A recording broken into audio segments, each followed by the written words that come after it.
ṣe àárẹ̀ àbáìsàn tá ìsàn yẹn wá gba bíi ọjọ́ méjì mẹ́ta lọ́wọ́ ẹ̀ àbóbìnrin tó ṣe nǹkan oṣù tó já sí pé ní Ramadan wá gba nǹkan oṣù yẹn ó wá gba Ramadan lọ́wọ́ ẹ̀ fún bíi ọjọ́ 5 kò gba àwẹ̀ so aláti ṣe. A'udhu billahi minash shaitani rajim. Bismillahir rahmanir rahim. Ya ayyuhalladhina amanu taqullaha haqqa tuqatihi wa la tamutunna illa wa antum muslimun. Amma ba'du. Inna asdaqal kalami kitabullah wa khayral hadi hudiya Muhammad wa sharrul umuri muhdathatuha inna kulla muhdathatin bid'ah wa kulla bid'atin dalalah wa kulla dalalatin fin nar. Na'udhu billahi min dhalik. Wa qala rasul inna kulla muhdathatin bid'ah wa kulla bid'atin dalalah wa kulla dalalatin fin nar. Na'udhu billahi min dhalik. Amin. أيها الإخوان أحييكم بتحيات والسلام عليكم ورحمة الله وبركاته. Adúpẹ́ fún Ọlọ́run ìkẹ́ àti ìgẹ̀ kí ó bá Ànábì wa Muhammad látara Ànábì Muhammad gbogbo ìgbìyànjú wa nípa kí Islam lè gòkè ọlọ́mọdé ó bàjẹ́ fún wa.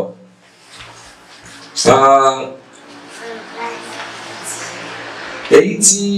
a bẹ̀rẹ̀ nípa oṣù Ramadan àwọn ta'alimu wa ìdánilẹ́kọ̀ọ́ wa lórí ẹ̀ kí Ọlọ́run kí ó jẹ́ àsọ̀kalẹ̀ ní ìrọ̀rùn. Ẹ̀rí alákọ̀ọ́kọ́ a ṣàlàyé fún wa nípa tahdiru Ramadan ìpalẹ̀mọ́ fún oṣù Ramadan bó ti ẹ̀ já sí pé eléyìí ti kọjá sẹ́yìn àmọ́ kó bá lè máa jẹ́ àfikún nínú àwọn tó yẹ ká palẹ̀mọ́ nínú oṣù Ramadan òun náà ni ilmul bayan ani shahari Ramadan ìmọ̀ àmọ̀dájú nípa oṣù Ramadan kí làwọn nǹkan tí ó ba àwẹ̀ wa jẹ́ àti pàápàá kí làwọn nǹkan tó já sí pé ó tún àwẹ̀ wa ṣe. Bákan náà istiyab ani rizki nípa ìná wa àti lílò wa ó yẹ ká ṣe ìpalẹ̀mọ́ nípa ẹ̀ pàápàá jùlọ àwa tí a ní àwọn tí a máa ń bọ́ nínú oṣù Ramadan ìmọ̀ ìyàwó ọmọ ẹ̀gbọ́n àbúrò kí ni ìpalẹ̀mọ́ tá a ṣe lórí eléyìí òun náà ni halal èyí tí Ọlọ́hun bá ṣe ní ẹ̀tọ́ fún wa so kábà yìí pé ní oṣù Ramadan yìí a gbọ́dọ̀ jẹ tí ò dá a lè gbọ́dọ̀ mú tí ò dá pẹ̀lú máàlù haram owó àìtọ́ nínú ìpalẹ̀mọ́ wa òun náà ni àsọ́hà àlàáfíà wa láti lọ ṣe àyẹ̀wò ní hospital àbílẹ̀ elégbòogi kí wọ́n fún wa ní medical check-up lórí àwọn àyẹ̀wò ara wa so that ẹni tó bá ní àrùn kan àbí ẹni tó bá ní àìsàn kan lára á lè tètè ṣe àyẹ̀wò ara ẹ̀ á mú àmójútó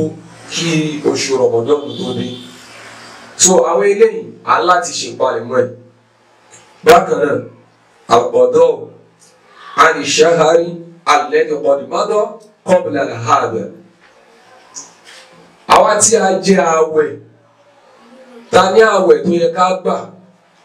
ní oṣù Ramadan èyí tó kọjá nínú ọdún tí ó lọ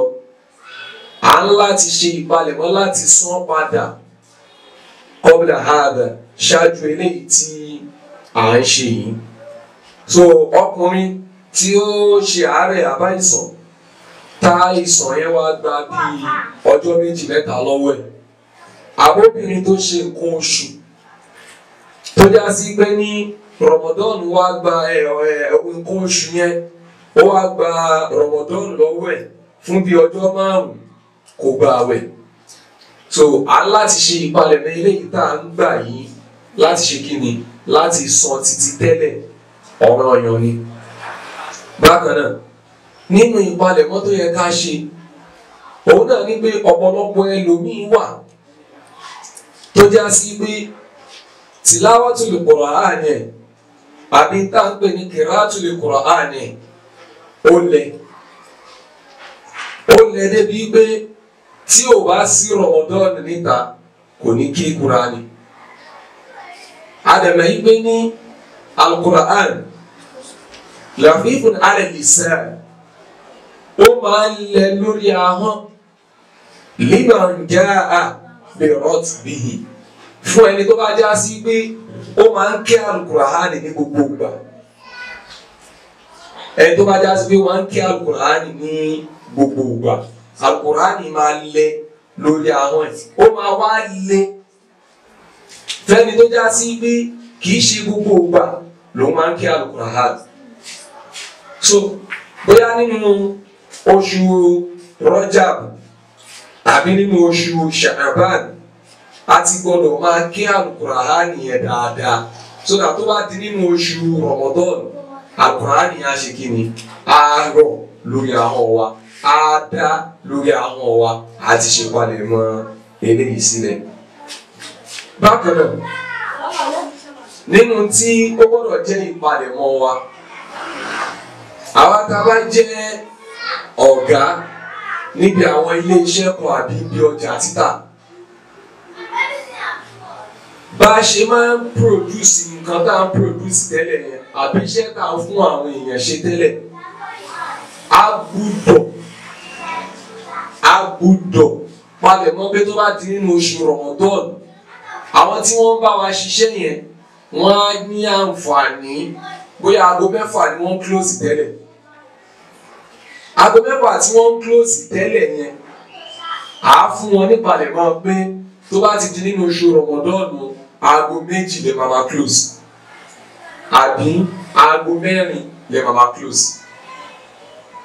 Ẹ̀rí bẹ́yẹn. So ajá sí pé gbogbo nǹkan tá a fẹ́ ṣe tí a fi ṣọ́ọ̀tìnì àsìkò yẹn tí òfin ní di wa lọ́wọ́ a gbọ́dọ̀ ti palẹ̀mọ́ ẹ̀ ṣáájú kí oṣù Ramadan tó dé. Àwọn eléyìí òun là ń pè ní tahdiru Ramadan, ó pọ̀ bẹ́ẹ̀ lóríṣiríṣi. Lẹ́yìn tó dá sí pé tá a bá wá wò dáadáa à ń láti mọ̀ pé ká palẹ̀mọ́ lẹ̀ bí oṣù Ramadan ó tọ́ fún wa, mustahab nǹkan afẹ́ ká ṣe ni, ta nífẹ̀ẹ́ sí pé ká ṣe ni. Bákan náà nínú tó yẹ ká palẹ̀mọ́ òun náà ni ìmá fúnra ẹni nírò, ìmá ṣe kí ni ìmá fúnra ẹni nírò àbúṣọ ìró dùnú àní ṣáàrì Ramadan, nípa oṣù Ramadan, especially àwa tá à ń wà lórí social medias, bóyá àwa lórí Facebook, àwa lórí WhatsApp, àwa lórí Instagram, àwa lórí YouTube, àwa lórí Telegram, gbogbo àwọn YouTube channels, àwọn Facebook channels, àwọn líǹkì yìí mùsùlùmí gbọ́dọ̀ jẹ́ káyé mọ̀ yìí pé oṣù tọ́lọ́wọ́n ọba tó pọ́nlé ó ti dé. Ọlọ́run sọ fún wa nínú Al-Qur'an, ó ní lè níbi hadha falyafrahu, látara ìdí eléyìí pẹ̀lú àpẹẹrẹ tá a fún yín nínú oṣù Ramadan pé oṣù ìdùnnú ni,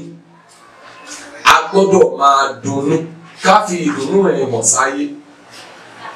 Bẹ́ẹ̀ so ló ṣe jẹ́ wípé gbogbo àwọn eléyìí a máa ń palẹ̀ mọ́ ẹlẹ́yìn tá a bá palẹ̀ mọ́ ẹlẹ́ ayé náà mọ̀ yìí pé ní à ń palẹ̀ mọ́ ọ̀rọ̀ ọdún